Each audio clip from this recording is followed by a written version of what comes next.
Welcome to public TV news బులెటిన్ల ముందుగా headlines. Police స్టేషన్కు వచ్చి హడావిడి చేస్తే బొక్కలో వేయండి సీఎం రేవంత్ రెడ్డి.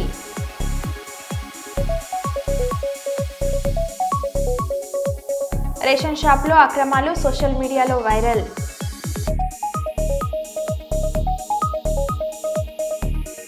హైదరాబాద్ విజయవాడ నేషనల్ హైవేపై సినిమాను తలపిస్తున్న చేజింగ్ సీన్.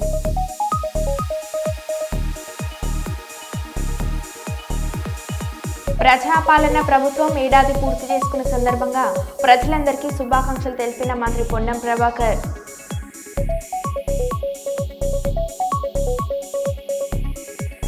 తెలంగాణలో కల్తీపాల కలకలం.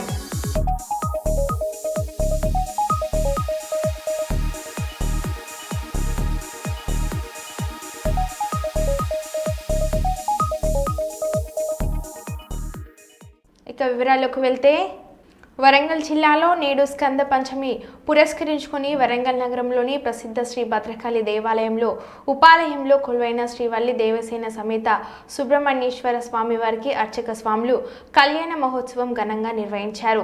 దేవాలయ ప్రాంగణంలోని కళ్యాణ వేదికపై శ్రీవల్లి దేవసేన సమేత సుబ్రహ్మణ్యేశ్వర స్వామి ఉత్సవమూర్తులను ఆశీర్వదనం చేసి వేదోక్తంగా కళ్యాణ మహోత్సవ తంతును కొనసాగించారు.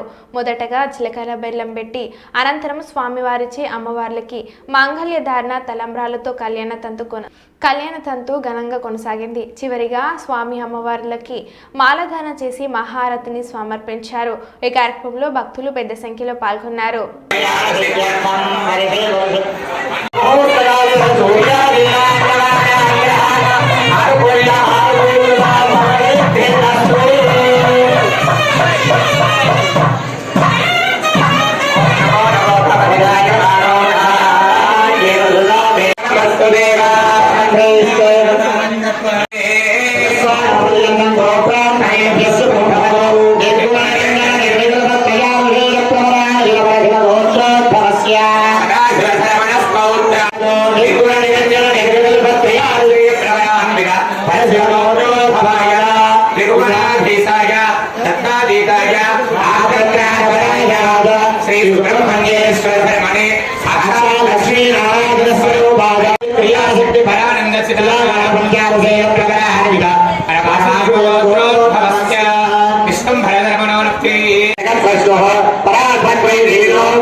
ప్రీమియర్ షో వద్ద తొక్కిసలాటలో చనిపోయిన రేవతి కుటుంబానికి 25 లక్షల రూపాయలు మరియు వైద్య ఖర్చులు పూర్తిగా భరిస్తామని ప్రకటించిన అల్లు అర్జున్.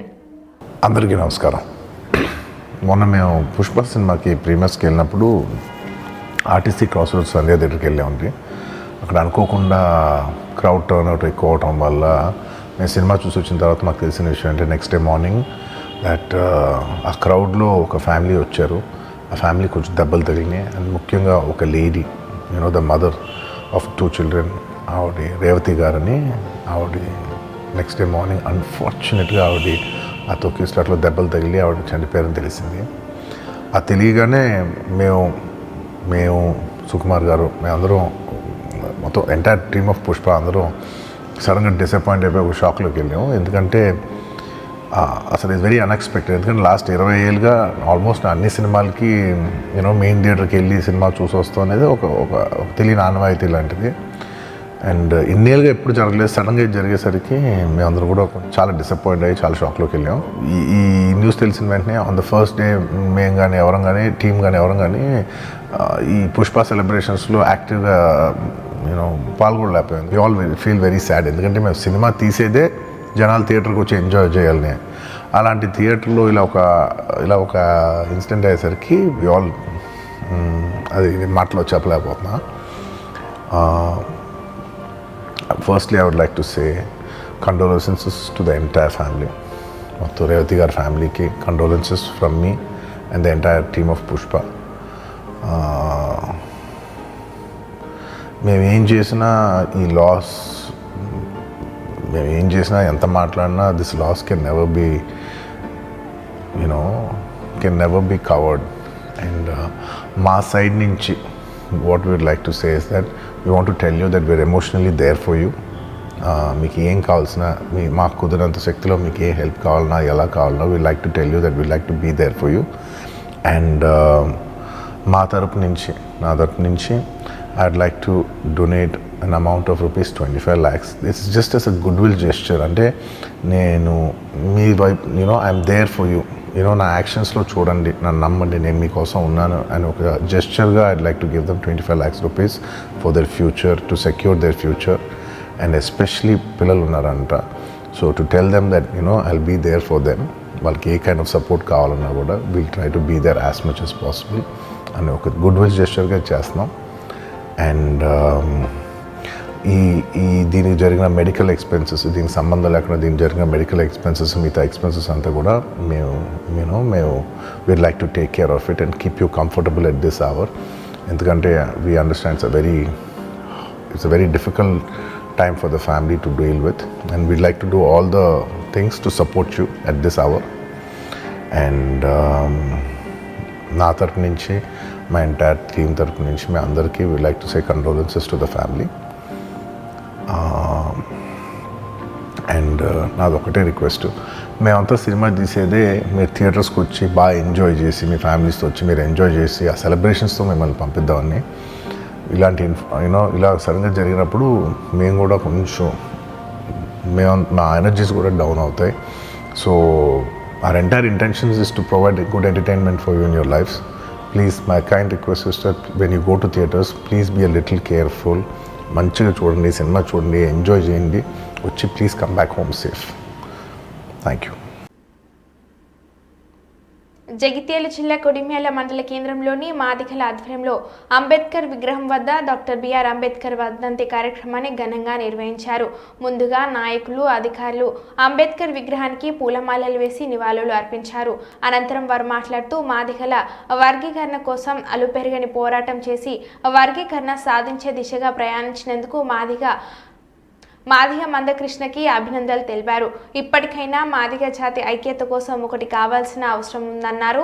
ఈ కార్యక్రమంలో Choppadandi market committee chairman Kothuru Mahesh, మాజీ ఎంపీటీసీ సురుగు శ్రీనివాస్, మాదిగ జాతి నాయకులు, ఇతర మాజీ ప్రజాప్రతినిధులు, నాయకులు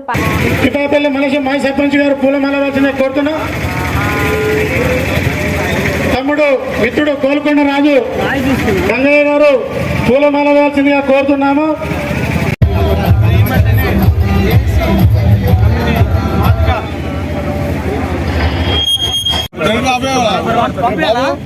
కార్యక్రమంలో అందరూ పాల్గొన్నందుకు ధన్యవాదాలు. ముఖ్యంగా ఈనాటి సమావేశం ఏంటంటే 94లో ఏబీసీ వర్గీకరణకు మందకృష్ణ మాదిగ గారు ప్రకటించి మనకు వర్గీకరణ కావాలని ప్రకటించి 94 నుంచి ఉద్యమం చేస్తూ వచ్చిండు. 30 ఏళ్లకు సుప్రీంకోర్టు తీర్పిచ్చి 2000 సంవత్సరంలో చంద్రబాబు నాయుడు గారు ప్రభుత్వం ఉమ్మడి ఆంధ్రప్రదేశ్లో చంద్రబాబు నాయుడు ప్రభుత్వం ఉన్నప్పుడు వర్గీకరణ ప్రకటించినప్పుడు వాళ్ళప్పుడు సుప్రీంకోర్టుకు వెళ్తే 2004లో తీర్పచ్చి ఇది కేంద్రం ప్రకటించాలి, రాష్ట్రం ఏర్పడుతున్న అవకాశం లేదు కాబట్టి దీన్ని రద్దు చేస్తామని చెప్పి రద్దు చేయడం జరిగింది. తిరిగి మళ్ళీ ఉద్యమాన్ని ఉధృతం చేసి ఇన్ని రోజులకు నడిపించిన మందకృష్ణ గారికి ధన్యవాదాలు తెలుపుకుంటూ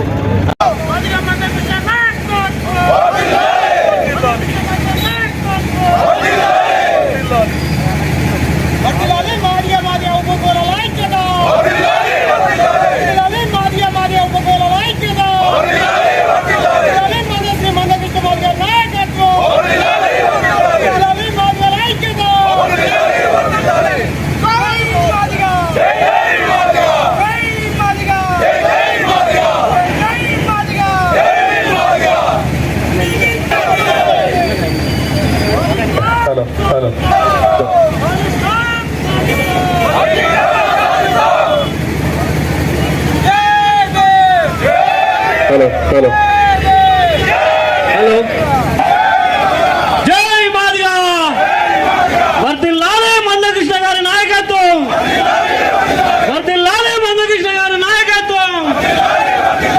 జై మాదిగ మాదిగ ఉపకారాల ఐక్యత, వర్ధిల్లాలే మానశ్రీ మందకృష్ణ మాదిగ నాయకత్వం. సాయిదాం సాయిదాం. వెలమ కులాన్ని దూషించిన షాద్నగర్ ఎమ్మెల్యే శంకర్పై చర్యలు తీసుకోవాలి.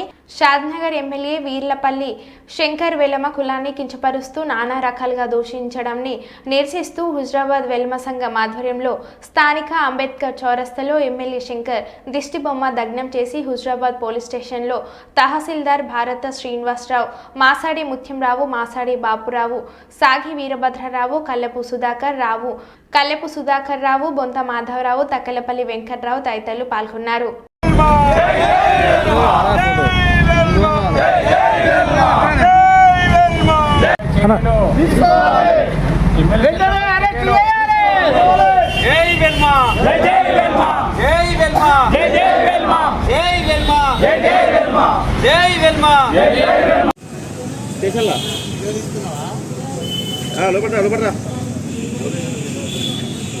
ఇక్కడ విధంగా ఉందా?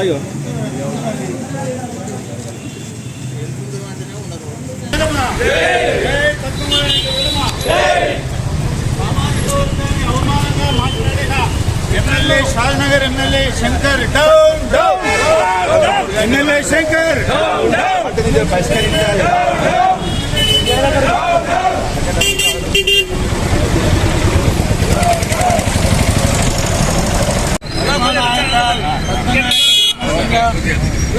సామాజిక వర్గాన్ని అవమానపరిచిన షాద్నగర్ ఎమ్మెల్యే శంకర్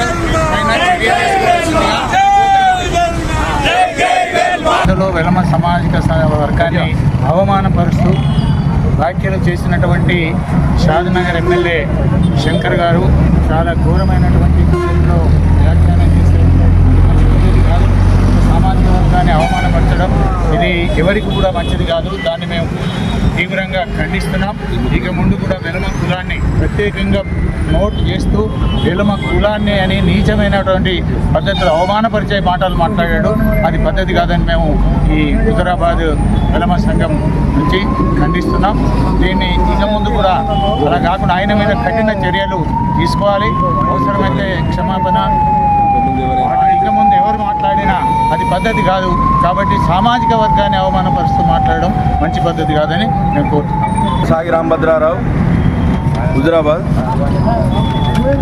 నిన్న మాట్లాడినటువంటి వెల్మ కులాన్ని దూషించుకుంటూ మాట్లాడినటువంటి షాద్నగర్ ఎమ్మెల్యే గారిని వెంటనే విచారణ చేయాలని కోరుతూ, ఇకపై మా వెల్మ కులాన్ని ఎవరైనా కానీ దూషించి మాట్లాడినట్టయితే కఠిన చర్యలు తీసుకుంటూ వాళ్లకు తగిన గుణపాఠం చెప్తామని ఈ ప్రెస్ మీట్ ముఖంగా చెప్తున్నాము.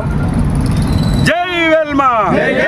తక్కలపల్లి వెంకటరావు, నేను వెల్మ సంఘం ప్రతినిధిని. అదేవిధంగా ఈరోజు నిన్న జరిగినటువంటి కాంగ్రెస్ ఎమ్మెల్యే గారు ఎవరైతే ఉన్నారో వీర్నపల్లి శంకర్ గారు అధికార మతంతో అహంభావంతో మా యొక్క సామాజిక వర్గాన్ని కించపరుస్తూ మాట్లాడడం జరిగింది. అది మీరు అందరూ కూడా చూసినారు. ఈ తెలంగాణ ప్రత్యేక రాష్ట్రాన్ని తీసుకురావడంలో ప్రముఖ పాత్ర పోషించినటువంటి ఈ పిడికడి మంది ఉన్నటువంటి సామాజిక వర్గానికి సంబంధించిన కల్వకుంట్ల చంద్రశేఖరరావు గారు తీసుకొచ్చినటువంటి రాష్ట్రాన్ని ఇప్పుడు ఆయన అనుభవిస్తూ ఆ ఫలాలను అనుభవిస్తూ మాలాంటి చిన్న తక్కువగా ఉన్నటువంటి జాతి యొక్క మూలాలను విశేషంగా వాళ్ళు మాట్లాడుతూ ఉన్నారు. అనవసరంగా రాద్ధాంతం చేస్తూ ఉన్నారు. అటువంటి క్రమంలో వారిని మేము సస్పెండ్ చేయాలని డిమాండ్ చేస్తూ దీనికి సంబంధించినటువంటి ఎమ్మెల్యేలు మంత్రి 7 మంది అదే కాంగ్రెస్ పార్టీలో ఉన్నారు. వారందరూ కూడా మూకుమ్మడిగా రాజీనామా చేస్తారా లేదా బేషరతుగా ప్రజలకు వీళ్ళంతా క్షమాపణ చెప్తారా త్వరతగతిన తేల్చుకోవాల్సిన అవసరం ఉన్నది అని ఈ సందర్భంగా డిమాండ్ చేస్తూ హుజరాబాద్ నియోజకవర్గం నుంచి మేము వెల్మ సంఘం ప్రజలందరం కూడా డిమాండ్ చేస్తూ ఉన్నాం. భవిష్యత్తులో కూడా ఈ వెల్మ సంఘం గురించి ఎవరు కూడా ఇటువంటి తుచ్చమైనటువంటి వ్యాఖ్యలు కనుక చేస్తే తగిన గుణపాఠం తప్పకుండా చెప్తామని చెప్పి ఈ సందర్భంగా తెలియజేస్తా ఉన్నాం.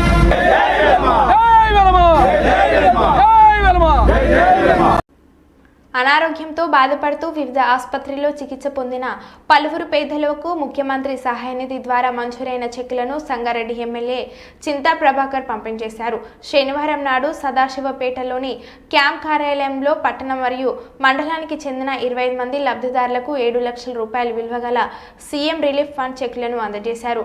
అనంతరం ఆయన మాట్లాడుతూ వేలాది మంది పేద మధ్య ప్రజలకు ప్రతి ఏటా సీఎం సహాయ నిధి ద్వారా ఆర్థిక చేయూతను అందించడం జరుగుతుందని అన్నారు. నియోజకవర్గంలో వందలాది పేదలకు వైద్య సేవల కోసం సీఎం సహాయ నిధి ద్వారా చెక్కులను అందించడం జరిగిందని అన్నారు. ఈ కార్యక్రమంలో బీఆర్ఎస్ మండల పార్టీ అధ్యక్షుడు గొల్ల ఆంజనేయులు, పట్టణ ప్రధాన కార్యదర్శి పిల్లిగుండ్ల వీరేశం, మాజీ సర్పంచ్లు లక్ష్మారెడ్డి రాములు, మున్సిపల్ కౌన్సిలర్లు ఇంద్రమోహన్ గౌడ్, మాజీ ఎంపీటీసీ అల్లం లలిత, నాయకులు, కార్యకర్తలు తదితరులు పాల్గొన్నారు.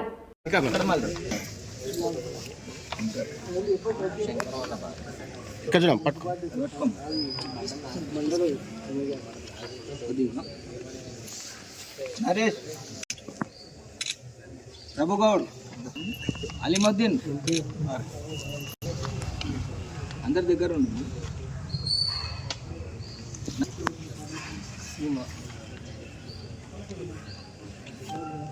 రమేష్,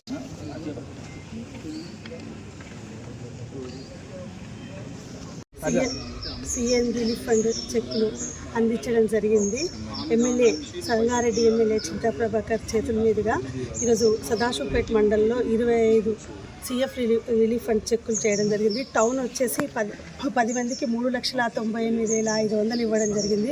సదాశివపేట మండలికి వచ్చేసరికి 15 మంది 3,19,000 రూపాయల సీఎం రిలీఫ్ ఫండ్ చెక్కులు ఇవ్వడం. టోటల్ సదాశివపేట మండలానికి 7,17,500 రూపాయల సీఎం రిలీఫ్ ఫండ్ విడుదల చేయడం. ప్రతిసారి కూడా ఇప్పటి వరకు ఎవరికి ఏ విధంగా ఉన్న మెడికల్ సహాయాన్ని మన ఎమ్మెల్యే గారి చేతుల మీదుగా అందించడం జరిగింది. అందుకున్న వారందరికీ కూడా ధన్యవాదాలు తెలియజేస్తూ సదాశివపేట పట్టణంలో సంగారెడ్డి శాసనసభ్యులు అన్నా చింతా ప్రభాకర్ గారి ఆధ్వర్యంలో సీఎం రిలీఫ్ ఫండ్ చెక్కులు అందించడం జరిగింది. సదాశివపేట మండలం మరియు పట్టణానికి సంబంధించి 25 చెక్కులను అన్నగారి చేతుల మీదుగా లబ్ధిదారులకు అందించడం జరిగింది. అందులో మొత్తం రూపాయలు 7,17,500 రూపాయలకు సంబంధించిన విలువైన చెక్కులను లబ్ధిదారులకు అందించడం చాలా సంతోషకరం. లబ్ధిదారుల తరఫున పట్టణ పార్టీ మేమందరం కూడా ప్రభాకర్ అన్న గారికి ప్రత్యేక ధన్యవాదాలు తెలియజేస్తూ ఉన్నాం. ఎవరైతే హాస్పిటల్కి వెళ్ళి అక్కడ ఆర్థిక ఇబ్బందులతో ఉన్నారో వారు అన్న మాకు సాయం చేయండి అని ప్రభాకర్ అన్న దగ్గరికి వస్తే కాదనకుండా వారి దగ్గర నుంచి ఆ సీఎం రిలీఫ్ ఫండ్ నేను అప్లై చేసి నేను తీసుకొచ్చి చెక్ మీ దగ్గర దాకా తీసుకొచ్చి మీకు అందిస్తా అని చెప్పేసి ప్రభాకర్ అన్న గత 10 సంవత్సరాల నుంచి కూడా ప్రజలకు సేవ చేస్తూ సీఎం రిలీఫ్ ఫండ్స్ అందిస్తున్నందుకు పట్టణ పార్టీ పక్షాన ప్రత్యేకంగా లబ్ధిదారుల పక్షాన ప్రభాకర్ అన్న గారికి ప్రత్యేక ధన్యవాదాలు. Thank you. వరంగల్ జిల్లాలో ఆశా వర్కర్లకు కనీస కార్మిక చట్టాలు అమలు చేయకుండా నిర్లక్ష్యం వహిస్తున్నారని, ధర్నాలు చేస్తుంటే అధికారులు బెదిరింపులకు పాల్పడుతున్నారని ఆశా వర్కర్ల రాష్ట్ర వర్కింగ్ ప్రెసిడెంట్ కాసు మాధవి పేర్కొన్నారు. వరంగల్ జిల్లా డిఎంహెచ్ఓ కార్యాలయం ఎదుట రాష్ట్ర ఆశా వర్కర్ల వర్కింగ్ ప్రెసిడెంట్ మాధవి ఆధ్వర్యంలో నిర్వహించిన ధర్నా కార్యక్రమంలో రాణి సుజాత, చైతన్య మరియు ఆశా వర్కర్లు పాల్గొన్నారు. ఈ సందర్భంగా రాష్ట్ర ఆశా వర్కర్ల ప్రెసిడెంట్ కాసు మాధవి ఆశా వర్కర్లు మాట్లాడుతూ ఆశా వర్కర్ల సేవలను ప్రభుత్వం వివిధ కార్యక్రమాలకు వినియోగించుకుంటూ ఆశా వర్కర్లకు రావాల్సిన పారితోషికాలను ఇవ్వడం లేదని, ఆశా వర్కర్లు ధర్నా చేస్తుంటే పై అధికారులు విధుల నుంచి తొలగిస్తామని బెదిరింపులకు గురి చేస్తున్నారని మీడియాతో పేర్కొన్నారు. వారు 18,000 రూపాయల ఫిక్స్డ్ వేతనం, ఆశా వర్కర్లకు 18,000 రూపాయల ఫిక్స్డ్ వేతనం. ఆశా వర్కర్లు చేయడానికి మీ సహకారం కూడా కావాలని చెప్పేసి గుర్తు చేస్తుంది. వరంగల్ జిల్లా డిఎంఎండ్హెచ్ఓ ఆఫీస్ ముందు ఆశా వర్కర్ల యూనియన్ సిఐటియు ఆధ్వర్యంలో ధర్నా కార్యక్రమం నిర్వహిస్తున్నాం. నా పేరు కాసు మాధవి, ఆశా వర్కర్స్ యూనియన్ రాష్ట్ర వర్కింగ్ ప్రెసిడెంట్. ఈరోజు ఆశా కార్యకర్తలకు గత 3 సంవత్సరాలుగా లెప్రసీ, పల్స్ పోలియో ఇట్లాంటి సర్వేలకు సంబంధించినటువంటి పారితోషికాలు బకాయిలు ఉన్నాయి 3 సంవత్సరాలుగా. కాబట్టి ఆ బకాయిలను చెల్లించిన తర్వాతనే కొత్త సర్వేలు చేపించాలనేటువంటి డిమాండ్తో ఆశా వర్కర్లు 2వ తారీఖు నుంచి వెళ్ళి లెప్రసీ సర్వే ఒక్కటి మానేసి ఇతర రొటీన్ పనులు చేసుకుంటున్నారు. ప్రభుత్వాన్ని మేము డిమాండ్ చేస్తున్నది ఏంటంటే, ఏవైతే లెప్రసీ, పల్స్ పోలియో, టీబీ డబ్బులు బకాయిలు ఉన్నాయో అవన్నీ వెంటనే చెల్లించండి, ఆ తర్వాత కొత్త సర్వేలు చేయించుకోండి అనేటువంటి పద్ధతులలో మేము ప్రభుత్వాన్ని డిమాండ్ చేస్తున్నాం. అట్లాగే ఏదైతే రేవంత్ రెడ్డి గారు 18,000 రూపాయల ఫిక్స్డ్ వేతనం ఇస్తాం, కనీస వేతనంతో ఫిక్స్డ్ వేతనంతో పాటుగా ఉద్యోగ భద్రత కల్పిస్తామని హామీ ఇచ్చారో ఆ హామీలను కూడా వెంటనే అమలు చేయాలని చెప్పేసి డిమాండ్ చేస్తూ డిసెంబర్ 2వ తారీఖు నుండి లెప్రసీ పని ఒక్కటి మానేసి రొటీన్ పనులు చేసుకుంటున్నటువంటి సందర్భంలో డిఎంఎండ్హెచ్ఓ గారు మేము ఇస్తున్న రిప్రజెంటేషన్ తీసుకుంటున్నారు, ఓకే మేము పైకి పంపిస్తున్నాం అంటున్నారు. పెండింగ్లో ఉన్న డబ్బులు ఇప్పించడానికి మాత్రం మా చేతుల్లో లేదని చెప్పేసి దాటేస్తున్నారు. సేమ్ టైం కింద అధికారుల నుంచి వెళ్ళి ఆశాలకు వేధింపులు వస్తున్నాయి. టర్మినేట్ చేస్తాం, మిమ్మల్ని రద్దు చేస్తాం, పనిలో నుండి మిమ్మల్ని తీసేస్తాం, ఈ పనులు చేయకపోతే అనేటువంటి పద్ధతులలో ఆశాలను డిఎంఎండ్హెచ్ఓ స్థాయి నుండి కింద ఏఎన్ఎం స్థాయి వరకు వేధిస్తున్నటువంటి పరిస్థితి ఉంది. కాబట్టి ఈరోజు చట్టబద్ధంగా, న్యాయబద్ధంగా ఆశాలు చేసినటువంటి పనికి రావాల్సిన పారితోషికాలు డిమాండ్ చేసే హక్కు మాకు లేదా, ఇది ప్రజాస్వామ్య దేశం కాదా అని చెప్పేసి ఈరోజు మేము ఆశా యూనియన్గా డిమాండ్ చేస్తున్నాం. కాబట్టి వెంటనే ప్రభుత్వం స్పందించి ఆశా వర్కర్లకు పెండింగ్లో ఉన్నటువంటి బకాయి పారితోషికాలు చెల్లించాలి. ఈరోజు రేవంత్ రెడ్డి గారు 7వ గ్యారంటీగా ప్రజాస్వామ్యం, స్వేచ్ఛ అని చెప్తున్నారు. ఇలా ఇంతమంది ఆశా వర్కర్లు ప్రభుత్వానికి ఫ్రీ సర్వీస్ చేస్తూ ఈరోజు మాకు రావాల్సినటువంటి బకాయి పారితోషికాలు లేదా మమ్మల్ని కార్మికులుగా గుర్తించాలి, మాకు మీరిచ్చిన హామీనే 18,000 రూపాయల ఫిక్స్డ్ వేతనం ఇవ్వాలని చెప్పేసి మేము పోరాటం చేస్తుంటే మా పోరాటాన్ని లెక్క చేయనటువంటి పరిస్థితి, మా పోరాటాన్ని పోలీసులు పెట్టి అణచివేసేటువంటి పరిస్థితులలో ఈ ప్రభుత్వం నిర్లక్ష్య వైఖరి ఆశాల పట్ల చూపిస్తుంది. కాబట్టి వెంటనే ప్రభుత్వం దిగివచ్చి లెప్రసీ బకాయిలు చెల్లించాలి, మీరు ఇస్తున్నటువంటి 18,000 రూపాయల ఫిక్స్డ్ వేతనం, పని భద్రత కల్పించాలని డిమాండ్ చేస్తుంది. 18 సంవత్సరాల నుండి ఆశా వర్కర్గా చేస్తున్నాము. అయితే ఎన్ని పనులు వచ్చినా మేము చేస్తున్నాము. ముఖ్యంగా తల్లి, మాతా శిశు మరణాలను తగ్గించి ప్రతి ఒక్క పని మేము చేస్తున్నాము. ఇప్పుడు ప్రజెంట్లీ ఏంటి అంటే, ఖచ్చితంగా లెప్రసీ సర్వే చేయమని మెడికల్ ఆఫీసర్ కానీ, ఏఎన్ఎంస్ కానీ, సూపర్వైజర్స్ కానీ ఇబ్బంది పెడుతున్నారు. ఇబ్బంది పెట్టినా కూడా మేమేమంటున్నామంటే, ఈ 3 సంవత్సరాల నుండి లెప్రసీ సర్వే చేసినాము కానీ ఆ డబ్బులు రాలేదు, ఆ బకాయి మాకు చెల్లించిన తర్వాత మేము ఈ సర్వే చేస్తామని మేము ఎంత రిక్వెస్ట్ చేసినా మిమ్మల్ని తీసేస్తాము డిఎంఎండ్హెచ్ఓ గారు చెప్తున్నారు అని అంటే, మేము డిఎంఎండ్హెచ్ఓ గారికి లెటర్ ఇచ్చినా కూడా ఆ డిఎంఎండ్హెచ్ఓ గారు సార్ ఏం చేస్తున్నారు అంటే, తీసుకుంటున్నారు, ఓకే అంటున్నారు, మళ్ళీ ఇదే విధిగా మళ్ళీ మా పిఎస్సీల డాక్టర్ దగ్గరికి వెళ్ళి మళ్ళీ ఇదే విధంగా మాట్లాడడం వల్ల మాకు ఏఎన్ఎంల గారితో ప్లస్ సూపర్వైజర్లతోటి వీళ్ళతోటి మాకు బాధలు బాగున్నాయి సార్. ఆ బాధలను తీసివేయాలి అంటే మాకు కంపల్సరీ లెప్రసీ సర్వే డబ్బులు వచ్చిన తర్వాతనే మేము లెప్రసీ సర్వే చేస్తాము. అప్పటిదాకా మాత్రం రొటీన్గా చేసే వరకు మాత్రం రొటీన్గా చేస్తూనే ఉంటాం సార్. మాకు 18,000 జీతం ఫిక్స్డ్ వేతనం కంపల్సరీ కావాలి సార్. రేవంత్ రెడ్డి గారు ఎప్పుడైతే ఆ మాట అన్నారో అదే విధంగా మాకు ఇస్తే సరిపోతుంది. మరో బులెటిన్లో మళ్ళీ కలుద్దాం. Stay tune.